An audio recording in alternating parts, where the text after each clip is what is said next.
For most of history, revolutions don't begin with ideas.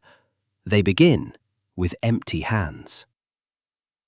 In 18th century France, nearly everything came back to one thing: bread. Bread was not comfort. It was not cuisine. It was survival. When bread disappeared, fear followed. And long before the Bastille fell, France learned just how fragile that fear could be. Hi, I'm Henry, and I like history. Tonight's story is about bread, and how a single decision made quietly with good intentions helped push a kingdom toward revolution. In 1774, France was already strained. The country was deep in debt, harvests were unreliable, and the people were restless. Into this moment stepped a man named Anne Robert Jacques Turgot. Turgot was brilliant and uncompromising.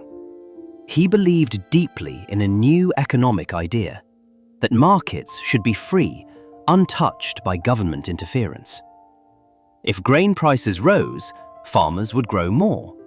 If supply increased, prices would fall. Balance would return. On paper, it was elegant. In practice, it ignored hunger. That same year, Turgot made his move. On September 13th, 1774, he abolished government controls on grain prices. For generations, the French state had intervened to keep bread affordable. It wasn't charity, it was duty. The king was known as the first baker of the kingdom. Feeding the people was part of ruling them. Turgot believed that system was broken, so he removed it. Almost immediately, the timing turned cruel. The harvest of 1774 failed. Without price limits, grain merchants held their supplies, waiting for higher profits.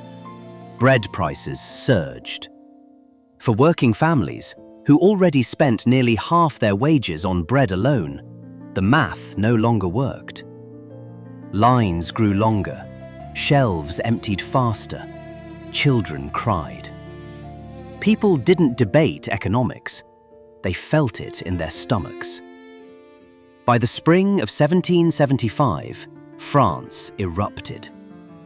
Villagers stopped grain convoys on the roads.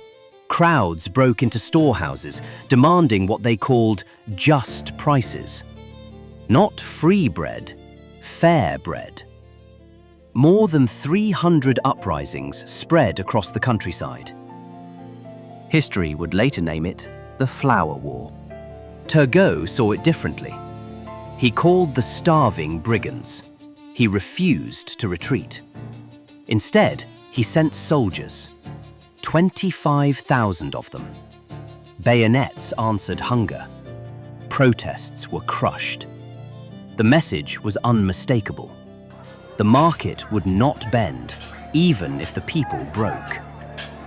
In that moment, something ancient snapped. For centuries, the French people had believed the king would not let them starve. That belief, the quiet trust between ruler and ruled, was now gone. Turgot was dismissed in 1776, but memory is harder to fire than ministers. The people remembered who had stood firm while they went hungry.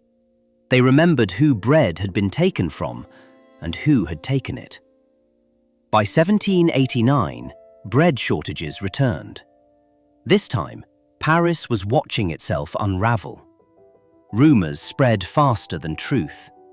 Bakers were accused of hoarding.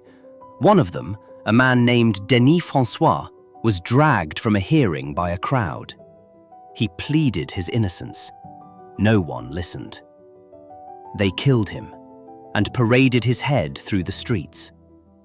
Bread had become a symbol, and symbols don't need proof. That October, the hunger reached its breaking point. Thousands of market women, fish sellers, laborers, mothers began walking from Paris to Versailles, 12 miles in the rain. armed with knives, pikes, whatever they could carry. They weren't asking for theory. They were asking for food. They wanted bread. And they wanted the baker. Among them was a 17-year-old girl named Pierrette Chabry. She was chosen to speak for the crowd. When she finally stood before the king, exhaustion overtook her. Hunger won. She fainted at his feet before she could speak. She didn't need to.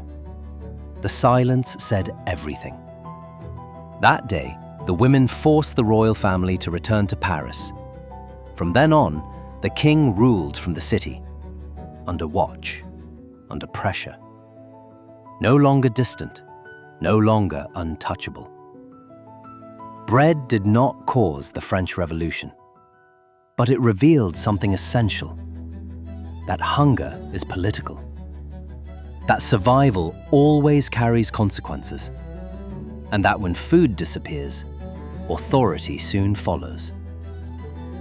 I'm Henry, and I like history, especially the kind that reminds us how something as ordinary as bread can decide the fate of a nation.